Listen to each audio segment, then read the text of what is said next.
Bienvenidas y bienvenidos al segundo módulo del curso en línea del PEI, la iniciativa de pobreza y medio ambiente que llevan de manera conjunta el PNUD y ONU Medio Ambiente. En el primer módulo hablamos de la Agenda 2030 y los Objetivos del Desarrollo Sostenible, de los vínculos entre pobreza y medio ambiente, de la importancia de estos vínculos en los procesos de política pública y ejemplos de algunos de los proyectos del PEI implementados en la región de América Latina y el Caribe. El segundo módulo del curso se dedica a la integración de políticas de protección social y medio ambiente. Para ello, primero se verá y cuáles son algunas de las modalidades principales. Posteriormente, se revisarán algunos de los instrumentos de protección social que tienen un potencial medioambiental, entre los que se encuentran las transferencias monetarias condicionadas, los programas de seguridad alimentaria, así como los padrones únicos de beneficiarios. Finalmente, se verán dos ejemplos de programas de transferencias monetarias condicionadas que han integrado aspectos ambientales. Estos son el programa Bolsa Familia en Brasil y Chile Solidario en Chile, por supuesto. También veremos el caso del PESA, el Programa de Seguridad Alimentaria y Nutricional de México. Estos ejemplos ilustran la manera en que la protección social puede incorporar aspectos ambientales, pero también es una invitación a que los países de la región piensen en sus propios esquemas. Hay mucho espacio para la innovación. El resto del curso abordará los vínculos entre pobreza y ambiente desde otras perspectivas. Por ejemplo, el siguiente módulo analizará la gestión sostenible de recursos naturales para disminuir la pobreza, mientras que el cuarto módulo estudiará las ciudades sostenibles. El quinto módulo profundizará en la parte de vulnerabilidad por efectos del cambio climático y riesgos de desastres. Y, finalmente, el sexto módulo revisará la parte de finanzas ambientales. No olviden participar en los foros del curso, así como entregar de manera oportuna los ejercicios y tareas. Le doy la palabra al doctor Iván González de ALBA, asesor regional de pobreza multidimensional. Esperemos que disfruten de la sesión y nos veremos más adelante en el curso.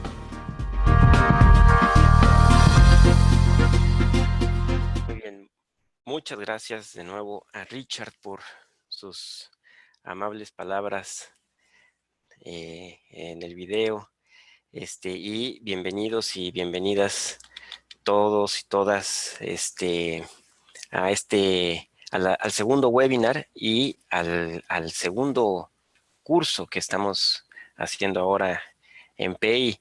En esta ocasión, en este curso, tenemos estudiantes de 17 países. Tenemos de Argentina, de Bolivia, de Chile, de Brasil, de Colombia, Costa Rica, de la República Dominicana, de Ecuador. Tenemos un montón de estudiantes de El Salvador. Creo que por ahí hay una persona de Francia. Felicidades por el campeonato del mundo. De Guatemala, de México, de Nicaragua, de Paraguay, de Perú, de España y de Venezuela. Bienvenidos, bienvenidas todos a este nuevo curso y a la segunda sesión, el webinar 2 del curso, de este segundo curso. En esta ocasión, a ver, voy a intentar cargar la presentación. Ustedes disculparán, vamos a ver. Aquí está, webinar 2, share screen. Vamos a ver, ahí se alcanza a ver, perfecto, ¿no? Sí se ve la presentación, si no me dicen, por favor. De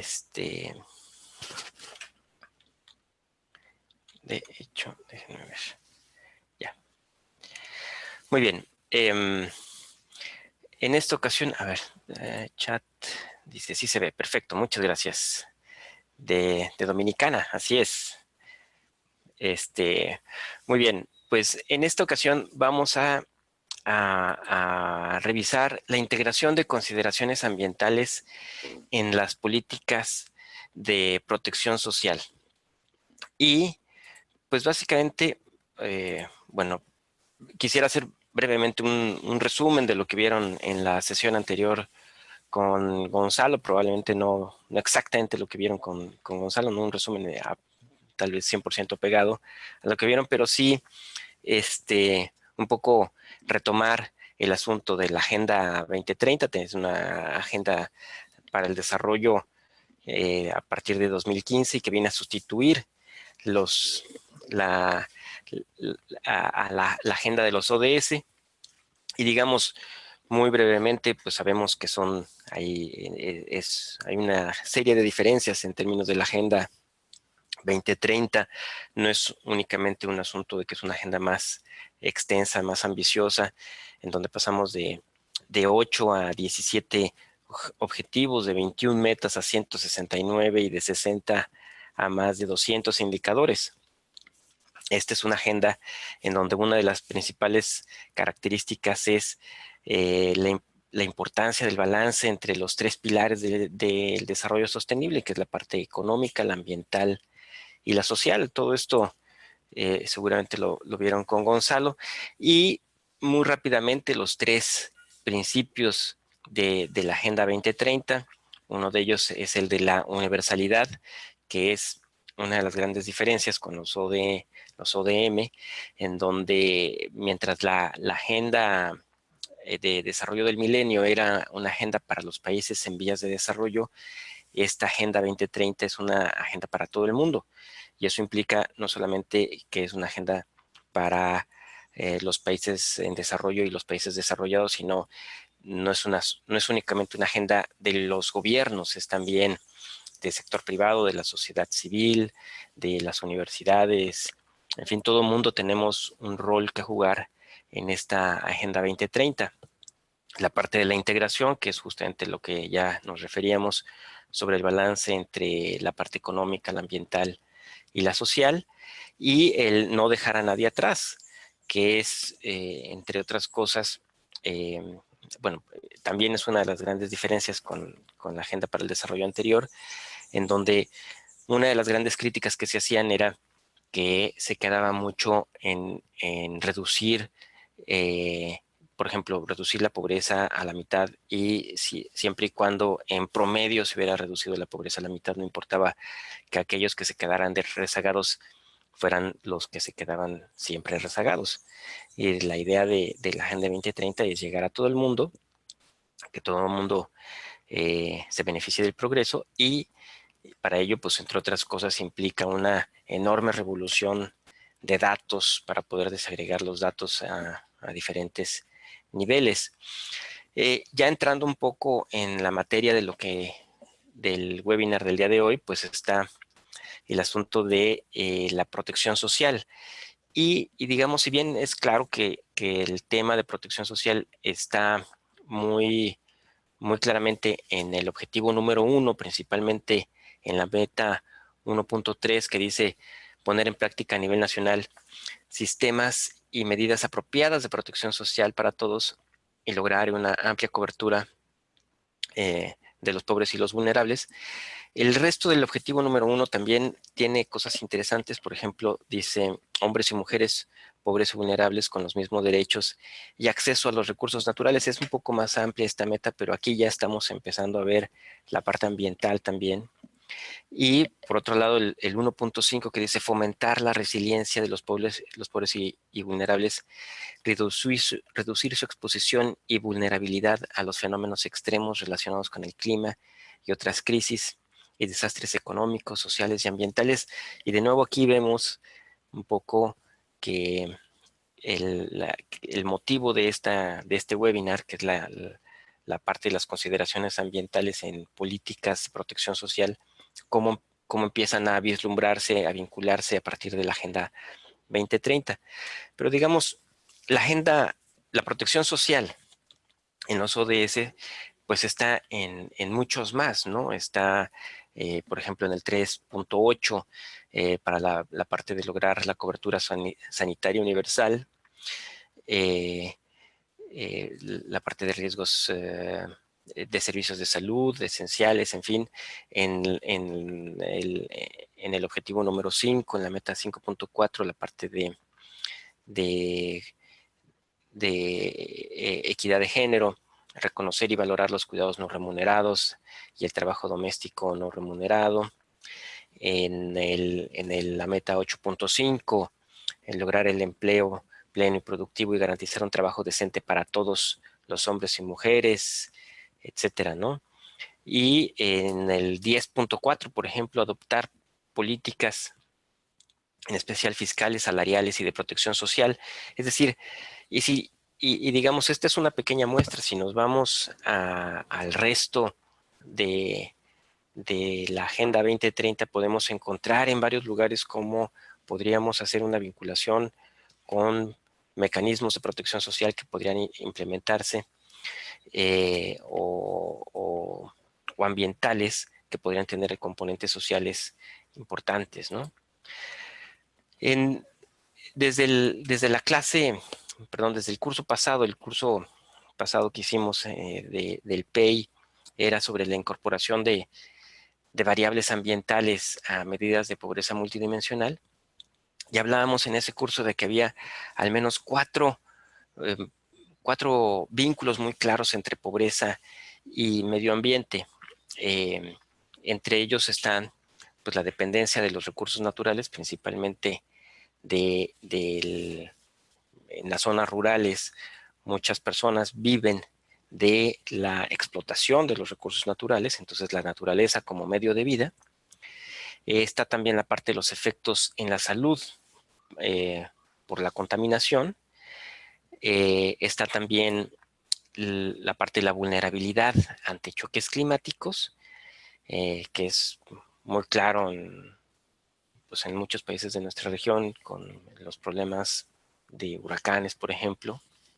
Y finalmente la producción y consumo de bienes y servicios, en donde la vinculación puede no ser tan evidente, tan clara, pero que existe. Es decir, por ejemplo, la producción de energía eléctrica, eh, simplemente si transitamos de producción de energía eléctrica a partir de combustibles fósiles, transitamos hacia energías más verdes que puedan ser además más económicas, pues evidentemente esto tiene una vinculación entre la pobreza y el medio ambiente, ¿no? No todas estas vinculaciones, hablábamos en el curso anterior que no todas estas vinculaciones son tan evidentemente reflejadas por ejemplo, en índices de pobreza multidimensional, pero digamos sí hay diferentes instrumentos, diferentes tipos de intervenciones en donde se vincula pobreza y medio ambiente. Aquí hay 4 ejemplos de diferentes herramientas, que por cierto en esta presentación que ustedes van a poder luego descargar desde la plataforma, estos circulitos tienen unos hipervínculos que los pueden llevar a diferentes documentos. El primero, que es proteger los medios de vida de la población, se refiere a un documento del Programa Mundial de Alimentos en donde se enfoca en seguridad alimentaria desde una perspectiva de resiliencia relacionada con desastres naturales. Veo por aquí que hay algún par de preguntas, si me permiten, Pablo y Leonardo, déjenme avanzar un poco más porque si no me temo que luego no me dé tiempo de cubrir todo el material y terminando abordamos las preguntas, lo prometo. Tenemos otros papers están ahí, el de transferencias monetarias condicionadas con mecanismos ante desastres naturales. Vamos a ver un poco más adelante. Este paper, por ejemplo, creo que además, si revisan las recomendaciones de literatura, no estoy seguro de que esté, pero bueno, pues ahí está también como hipervínculo en la presentación. Está la parte de mejorar las capacidades y preparación de respuesta. Mucho de esto enfocado a la parte de construir resiliencia, ¿no? Ante desastres naturales. Y finalmente el paper que fue motivo del curso anterior de incorporación de variables ambientales al IPM. Ahora, ¿qué es exactamente la protección social? Es decir, tratemos de ir acotando un poco más el tema que nos interesa, que es las políticas de protección social que tienen consideraciones ambientales. Entonces, ¿qué es la protección social? Vamos a empezar por algunas nociones básicas. Entendemos protección social como un conjunto de políticas e instrumentos nacionales que brindan apoyo a los ingresos y facilitan el acceso a bienes y servicios a todos los hogares e individuos, al menos a niveles mínimamente aceptados. Ahí está un poco el concepto de pisos básicos de protección social, para protegerlos de la privación y la exclusión social, principalmente durante periodos de ingresos insuficientes o de incapacidad o de imposibilidad para trabajar. A un nivel un poco más operativo, entonces esto significa que las políticas de protección social pues involucran formas contributivas, pero también no contributivas de apoyo a los ingresos para reducir la pobreza. También está la parte de acceso a servicios básicos sociales para todos, especialmente para los grupos vulnerables o excluidos. La parte de la estimulación e inclusión productiva mediante el desarrollo de aptitudes, habilidades, derechos, oportunidades, en fin. La construcción de resiliencia, ya hemos visto que hay varias intervenciones que van en ese sentido, no solamente vinculados a la parte ambiental, sino a lo largo del ciclo de vida, pues, por ejemplo, muy claramente había medidas de protección social en el caso de accidentes laborales, por ejemplo, ¿no? Y aquellos esquemas que ayudan a eliminar las barreras estructurales, ¿no? Las barreras incluso que están dentro del hogar, y para esto la parte de género pues es muy, muy importante. ¿Cuáles son algunas de las modalidades entonces de protección social? La protección social entonces es un término un poco más amplio, incluye la parte de seguridad social, es decir, la seguridad social se podría pensar como parte de las políticas de protección social. Está la asistencia social, está en la parte de los esquemas universales, y hay otras modalidades como garantías de empleo, los programas de empleo público, por supuesto, las más famosas de todos son las transferencias monetarias condicionadas o no condicionadas. En fin, hay diferentes modalidades. Entonces, nosotros vamos a tratar de concentrarnos en la parte de políticas de protección social que son más bien dirigidas al ámbito no formal de las sociedades, ¿no? Es decir, tenemos principalmente en la región de América Latina, en donde un gran porcentaje de la población tiene trabajos informales, digamos, para la parte formal del trabajo está la seguridad social, y en ese sentido muchos de los derechos, digamos, de la sociedad son derechos que derivan de su estatus de trabajador formal, por ejemplo, la parte de pensiones o la parte de acceso a servicios de salud pública, en fin. Y para la parte informal, pues entonces, ante la ausencia de mecanismos formales institucionales, se han creado diferentes herramientas de protección social como las pensiones no contributivas, las transferencias monetarias condicionadas, en fin, ¿no? Entonces, vamos a concentrarnos más en la parte de la sociedad que no es formal, que es además la beneficiaria de este tipo de políticas, ¿no? En términos de cambio climático, bueno, pues hay ya se empieza a articular diferentes tipos de políticas de protección social para generar no solamente respuesta, sino capacidad de adaptación al cambio climático, ¿no? Lo cual además, pues parece que tiene mucho sentido en el contexto de cambio climático, donde los expertos lo que están anticipando es que la frecuencia de eventos extremos, eventos climáticos extremos, no solamente, o sea, la intensidad de estos eventos va a aumentar, pero además su frecuencia también está aumentando. Tenemos ahí una de las gráficas de los desastres en América Latina y el Caribe. desde 1900 a 2013 y vemos como justamente en la última parte de la gráfica, pues estos eventos han aumentado muchísimo. Entonces, en el corto plazo, la protección social, en efecto, puede ayudar a construir resiliencia y en el largo plazo, pues evidentemente puede, puede ser un mecanismo para promover la sostenibilidad ambiental, ¿no? Y un mejor manejo de los recursos naturales.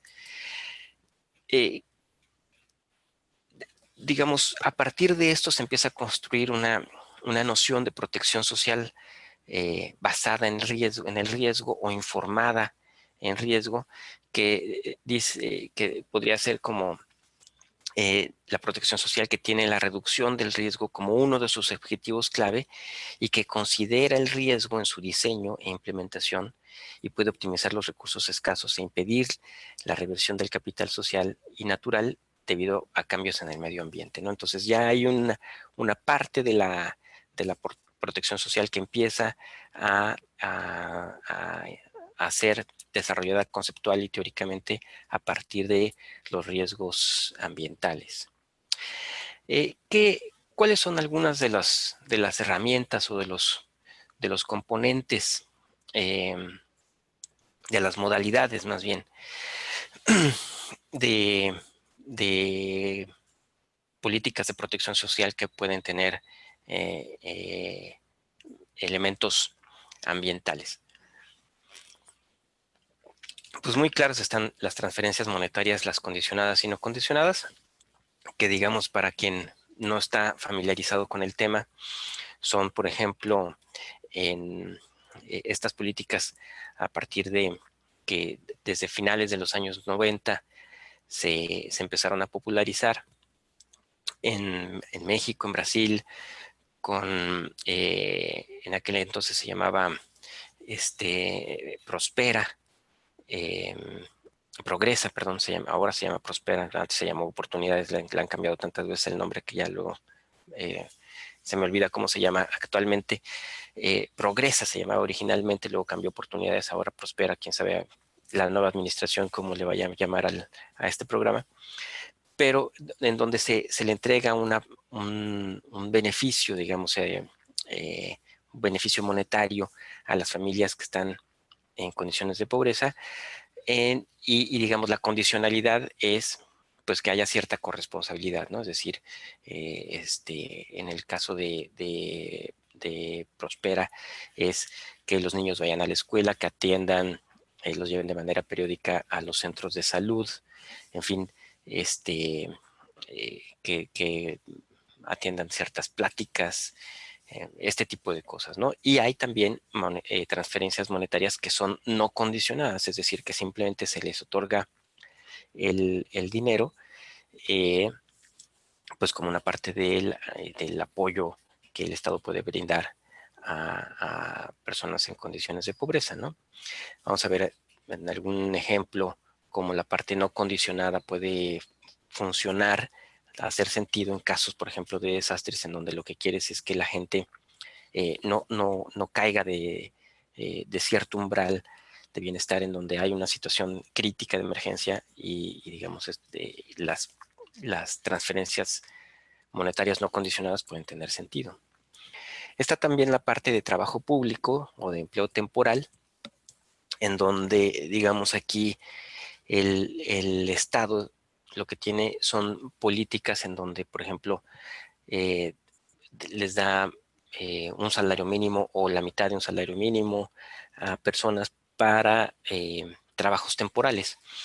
Y este tipo de programas empezó a implementarse también como medida para tratar de compensar la estacionalidad de los ciclos agrícolas, por ejemplo, ¿no? Donde en los trabajadores del campo durante una parte del año tenían actividad muy intensa y luego había una parte del año en donde no había actividad en el campo, durante cosechas o siembra, en fin. Y entonces durante esa época la gente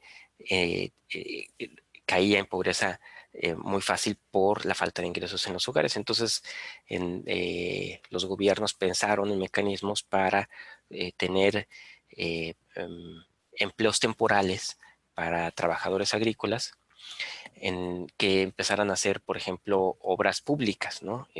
La limpieza de un camino rural o, eh, no sé, la construcción de una barda para una escuela en una comunidad, este tipo de cosas. Y de repente se empezaron a popularizar, se dieron cuenta que eran medidas que podían utilizarse para diferentes objetivos, para diferentes usos, y aplicarse no solamente en el campo, sino también en entornos urbanos. Y en particular es muy útil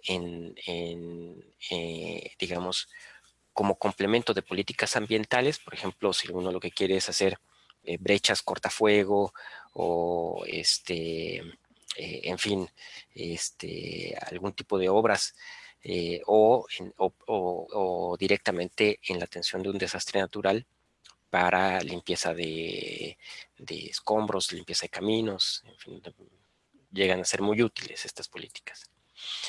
Y en algún momento también se ha hablado de políticas que incorporan índices de estas. La verdad es que no hay muchos. De pronto ahí en el documento está el primer, que está en las referencias bibliográficas.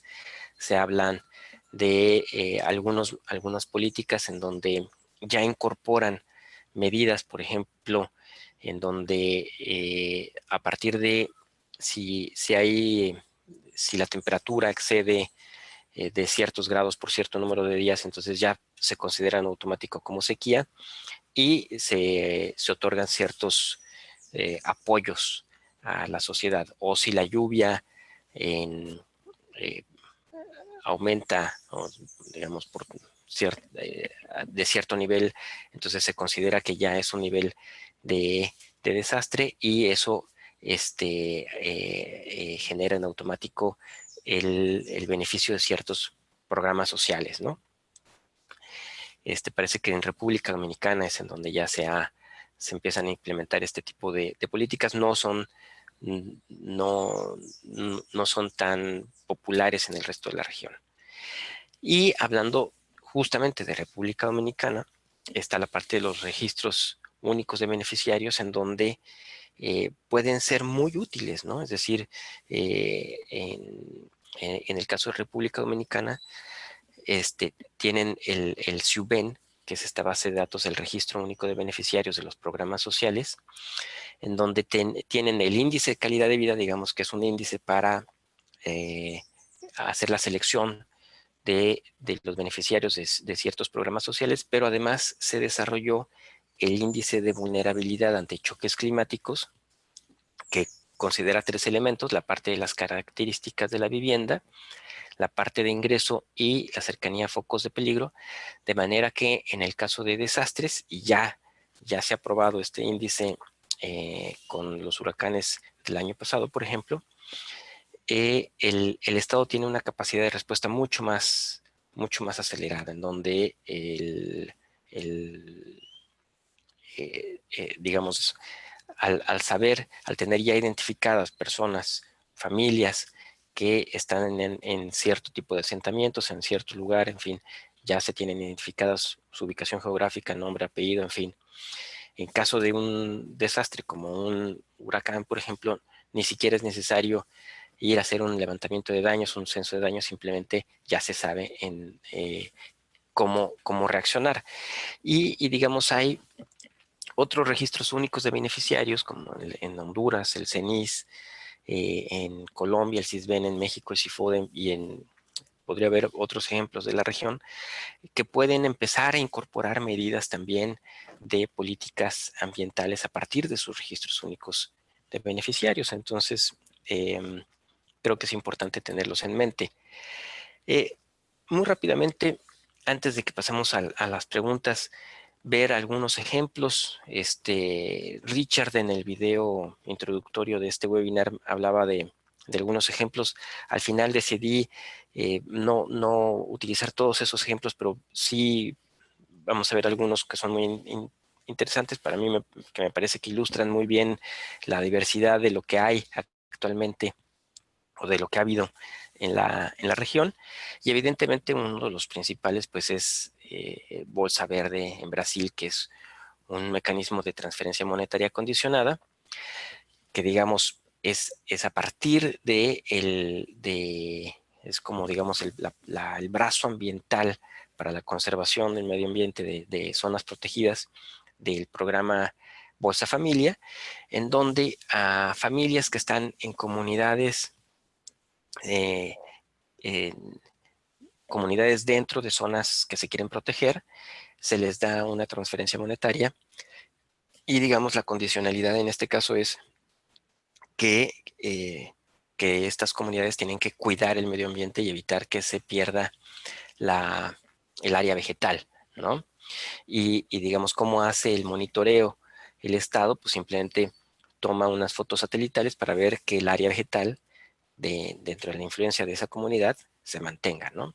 En el momento en el que se identifique que hubo tala de árboles, o en fin, que se perdió la cobertura vegetal para agricultura, o en fin, pues entonces en ese momento se detiene el beneficio de Bolsa Verde. Entonces ahí lo que se está creando es un incentivo económico para la protección de áreas naturales, ¿no? Entonces este ya es un ejemplo muy práctico, real, de algunas cosas que las políticas de protección social empiezan a asumir para la parte de los componentes ambientales, ¿no? En este caso, el objetivo es, pues, de manera simultánea, beneficiar a los pobladores de comunidades rurales que están en condiciones de pobreza, pero al mismo tiempo proteger ciertas áreas, ¿no? Entonces, en este momento, el,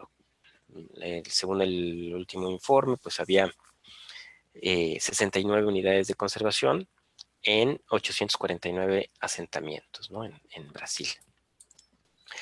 Un, un segundo ejemplo es la parte de Progresando con Solidaridad en República Dominicana, también una transferencia monetaria condicionada, en donde, digamos, es muy amplio este mecanismo de protección social de este programa. Tiene una serie de aristas, de elementos muy importantes. Básicamente tiene tres elementos que son la parte de las visitas familiares, la parte de las transferencias condicionadas y la parte de vinculación a programas y proyectos productivos principalmente, ¿no? Y digamos, este sería un poco el esquema bajo el cual funcionarían otros programas de transferencias monetarias condicionadas, como el que mencionábamos de Prospera, o, en fin, hay muchos ejemplos en la región y en el mundo.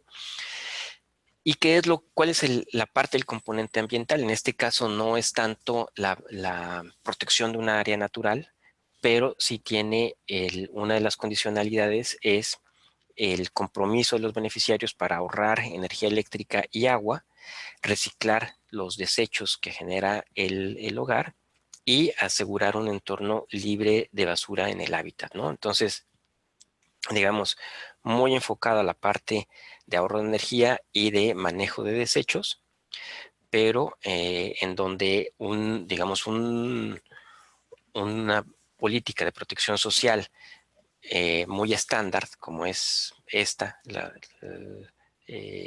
Progresando con Solidaridad en República Dominicana, puede incorporar elementos ambientales, ¿no? No todos los programas de protección social tienen que ser bolsa verde en Brasil para proteger áreas naturales. Hay otros elementos que pueden incorporarse.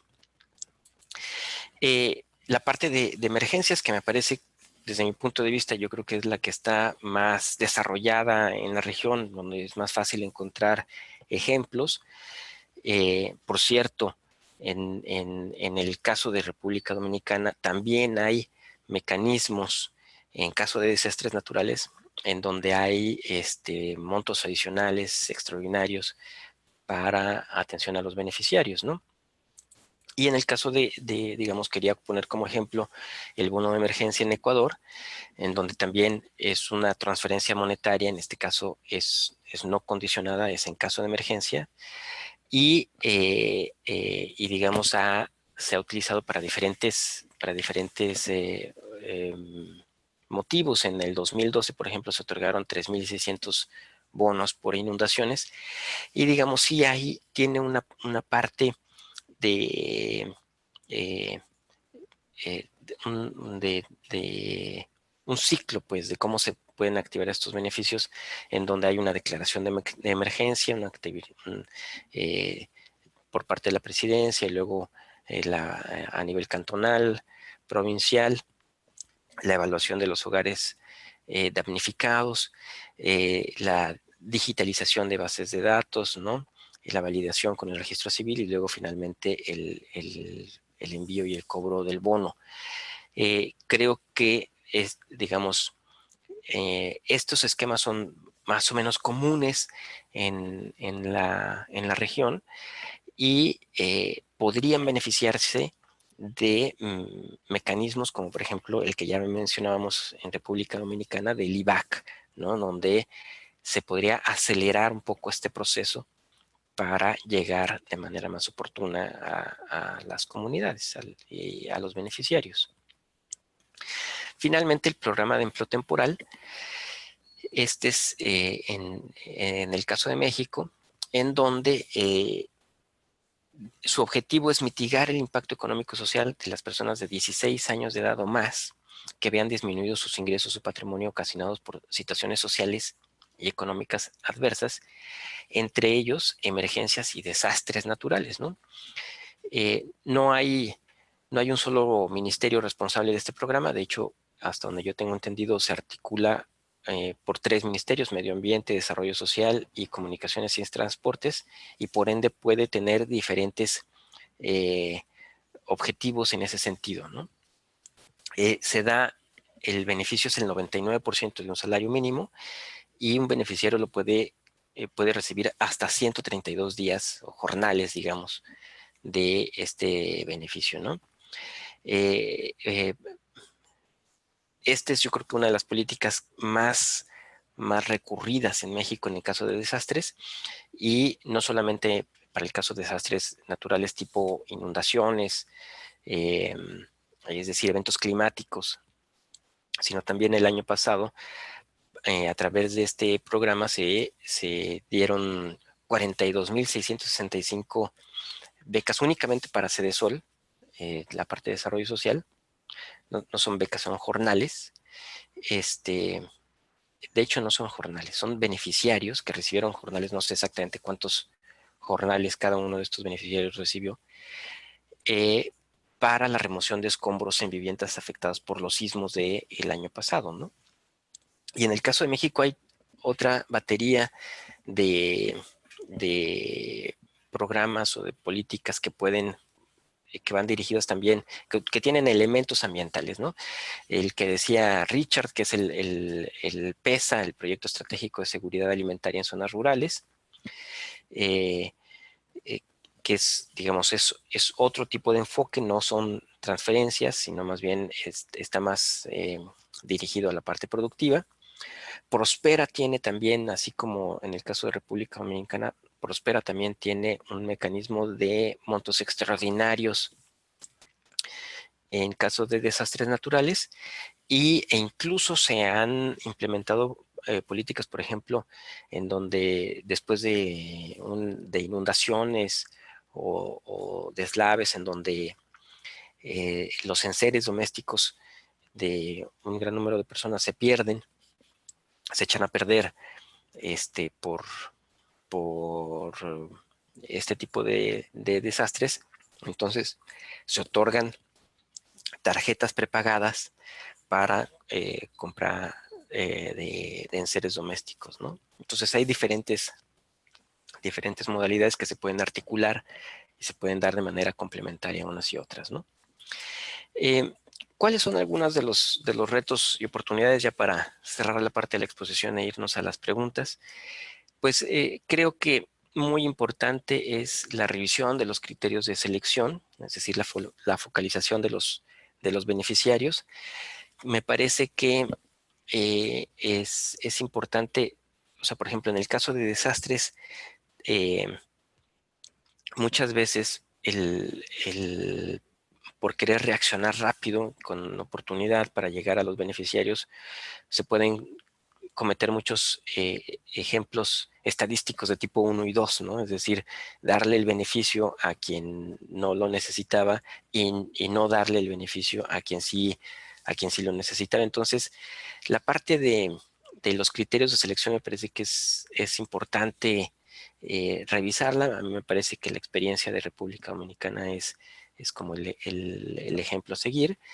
La incorporación de criterios ambientales a los programas de transferencias monetarias condicionadas que ya existen. Yo creo que en un gran número de países de la región ya tienen incorporados este tipo de políticas y sería relativamente fácil adaptarlos para que tuvieran componentes ambientales, condicionalidades ambientales, ¿no?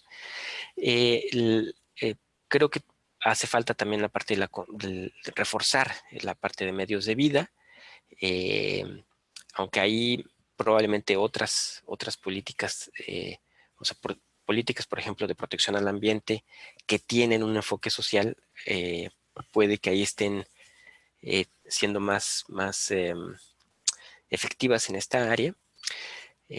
Por ejemplo, la parte del PESA, ¿no?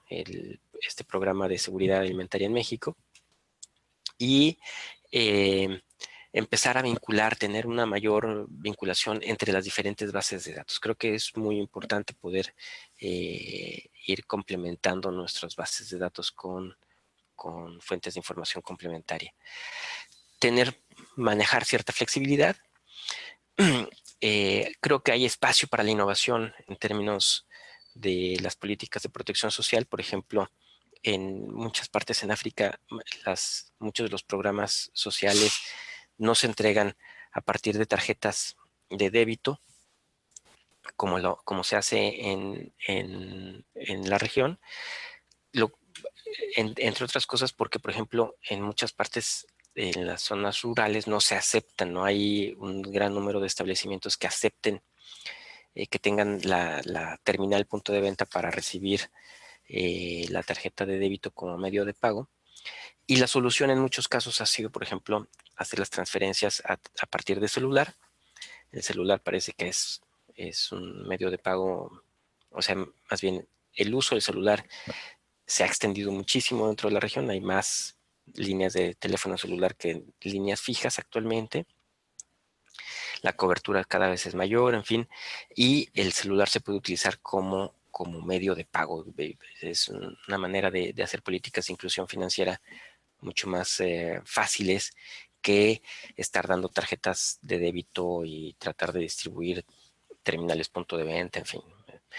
Y finalmente, en la parte de los mecanismos de monitoreo, evaluación, que creo que es importante reforzar, pues entre otras cosas, en aras de la transparencia y la rendición de cuentas, ¿no? Es común escuchar de gente que se queja de políticas que eran, por ejemplo, para la atención de desastres y en donde se despiertan sospechas de que los beneficios hayan llegado verdaderamente a quien a quien los necesitaba y que no tuvieran, por ejemplo, un uso político con fines electorales, ¿no? Entonces, me parece que reforzar los mecanismos de monitoreo y evaluación para transparencia y rendición de cuentas es importante. Bueno, yo dejo aquí la presentación y ahora sí vamos a la parte de las, eh, las preguntas. A ver, veamos.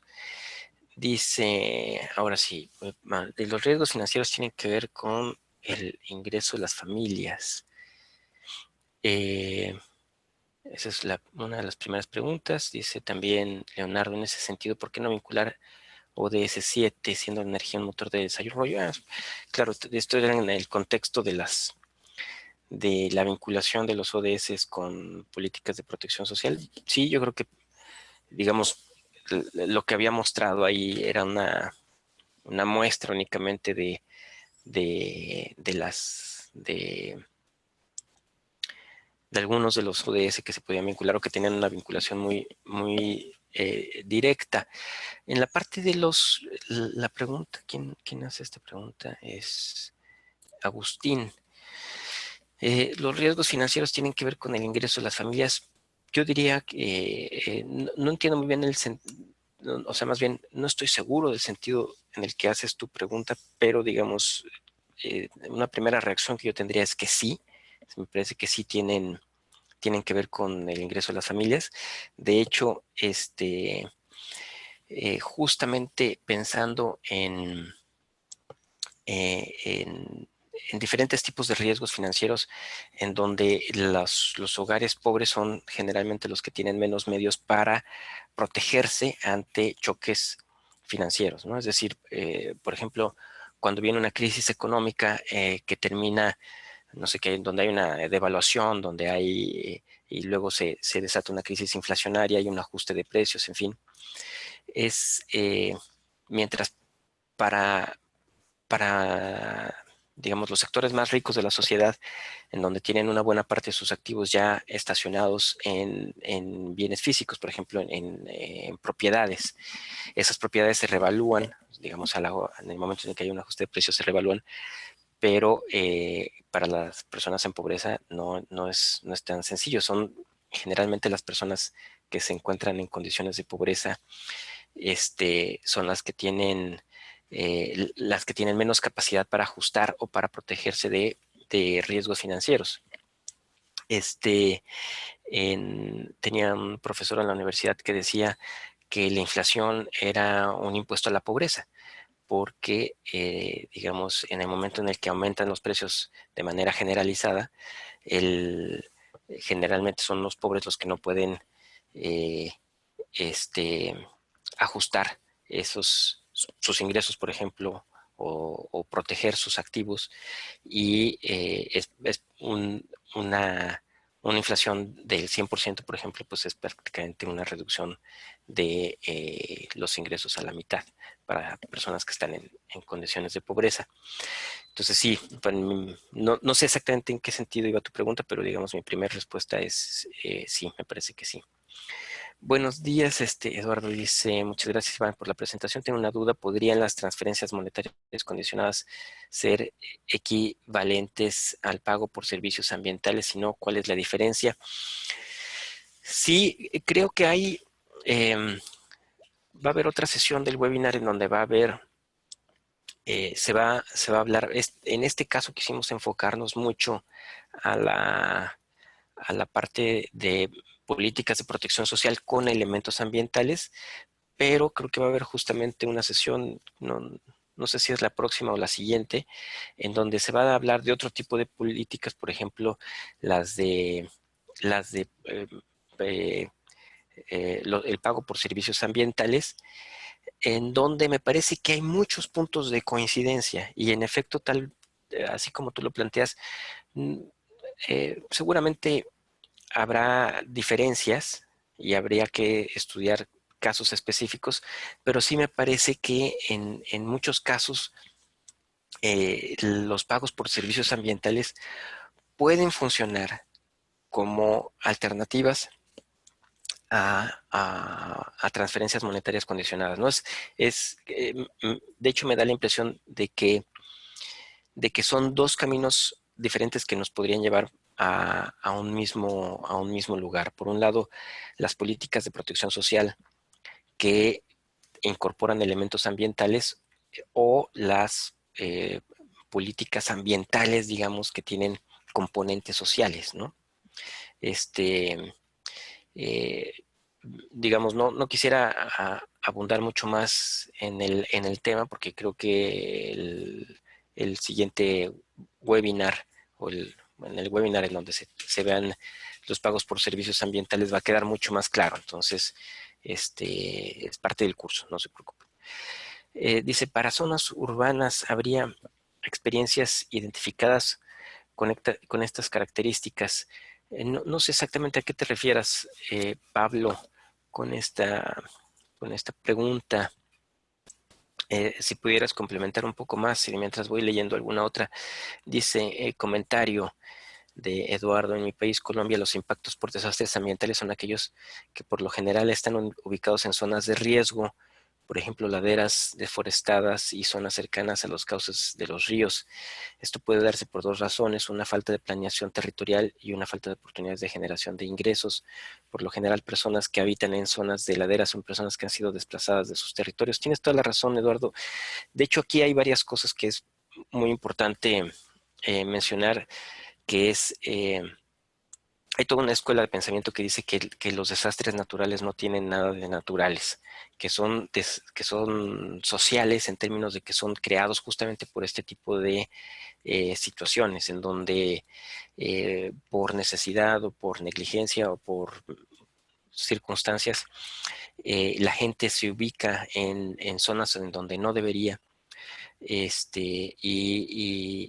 las autoridades, por ejemplo, se hacen de la vista gorda. En fin, es muy cierto. Eh, eh, Creo que en este sentido, eh, sí es muy importante vincular con las políticas de ordenamiento territorial, por ejemplo, ¿no? Desarrollar los diferentes atlas de riesgos y ofrecer alternativas para la gente de vivienda resiliente, segura, inclusiva. En fin, o sea, hay toda una parte del objetivo 11 de los ODS que creo que cruza por aquí, ¿no? De crear asentamientos humanos seguros y resilientes para la sociedad. Este, Pablo dice, ¿sería pertinente el uso de laboratorios de política pública para aprobar este tipo de iniciativas? Sí, yo creo que sí. Hay algunas cosas que seguramente se podrían eh, simular. Eh, eh, de hecho, yo creo que en ese sentido muchas el sector académico en general, además de los laboratorios de política pública, el sector académico en general me parece que es en donde muchas veces se están gestando las innovaciones de diferentes tipos de políticas. Creo que justo, eh, eh, creo que vale la pena apoyar ese tipo de cosas. Dice, el mercado asegurador ha desarrollado cobertura para riesgo agrícola. Algunas aseguradoras ya están desarrollando seguros dedicados a riesgos climáticos. Ello ayuda a los que pueden pagar esas coberturas. ¿Qué ocurre con el aumento de los eventos y mayor magnitud? Eh, pues mira, aquí habría que preguntarle a las aseguradoras, pero mi propia especulación es que en la medida en la que los eventos climáticos empiecen a aumentar su intensidad y frecuencia, pues las primas de los seguros por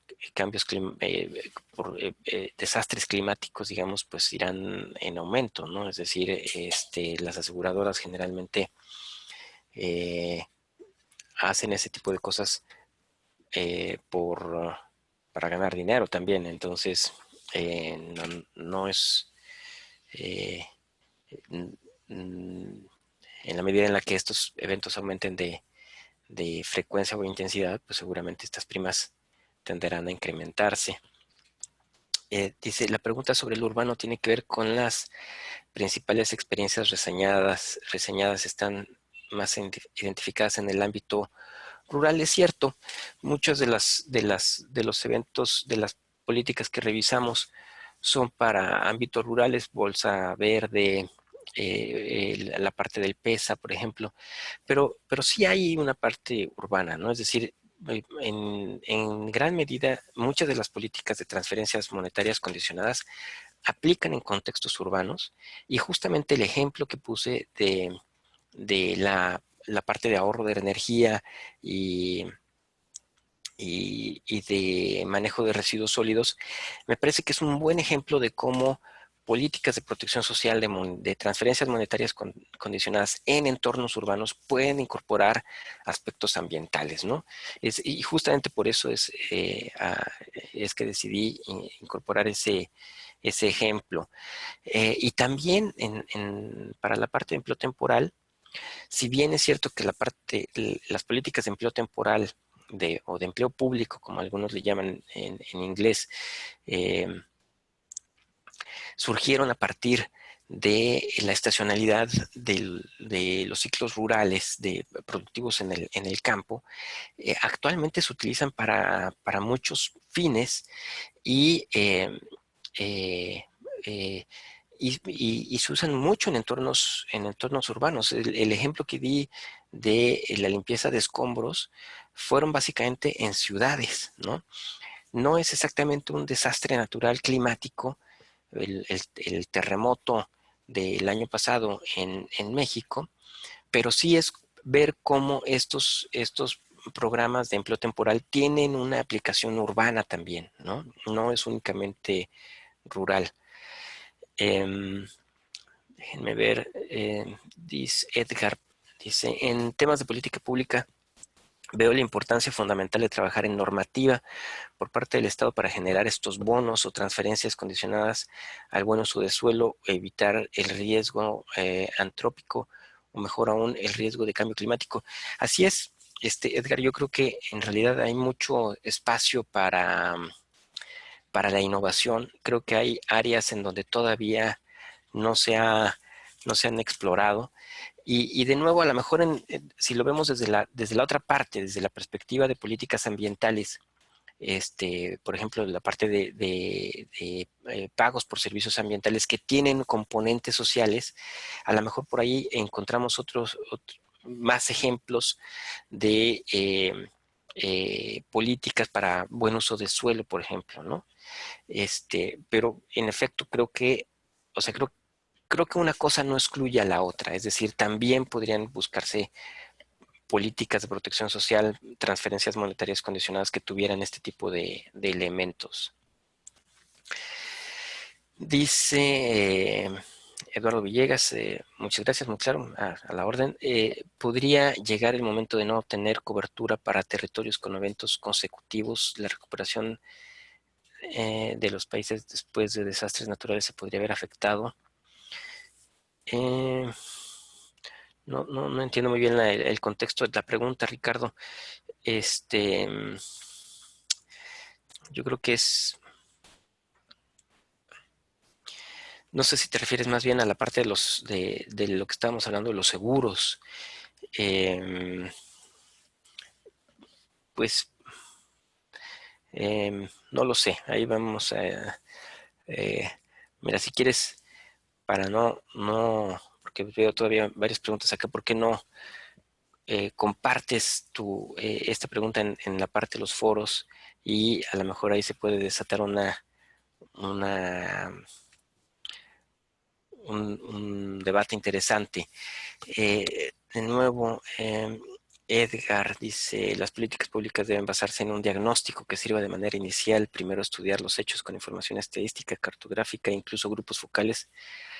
Segundo, deben priorizarse los problemas a resolver. Y tercero, evidenciando el problema, sea este cambio climático, o recién debemos lanzar las políticas públicas. A lo que quiero hacer referencia es a contar siempre con información. Así es, estoy de acuerdo contigo, Edgar, siempre tenemos que tener una batería de, eh, de es decir, en gran medida lo que tenemos que hacer es buscar en la medida de lo posible generar políticas que estén informadas con evidencia, ¿no? Es decir, no tratar de evitar hacer políticas que estén basadas en corazonadas, sino políticas que estén basadas en evidencia y eso es muy importante y para eso tener más y mejor información es fundamental.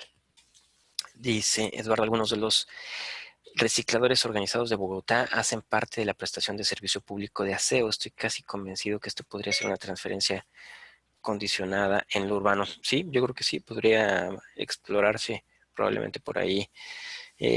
No sé así una transferencia monetaria condicionada o también, eh, porque digo, eh, hay esquemas de el PEI, la Iniciativa de Pobreza y Medio Ambiente de PNUD y PENUMA trabajó ha trabajado en algunas comunidades justamente en la parte de reciclaje de residuos, en donde muchas veces los trabajadores que, que están separando basura, buscando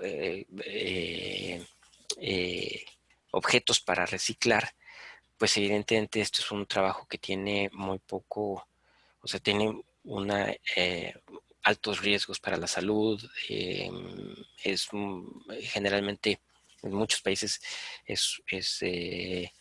no es una actividad formal, en fin, entonces creo que hay ejemplos muy bonitos de PEI en la región, en donde trabajando con los pepenadores, al menos en mi país así se les llama a las personas que, que trabajan con basura tratando de encontrar cosas para reciclar.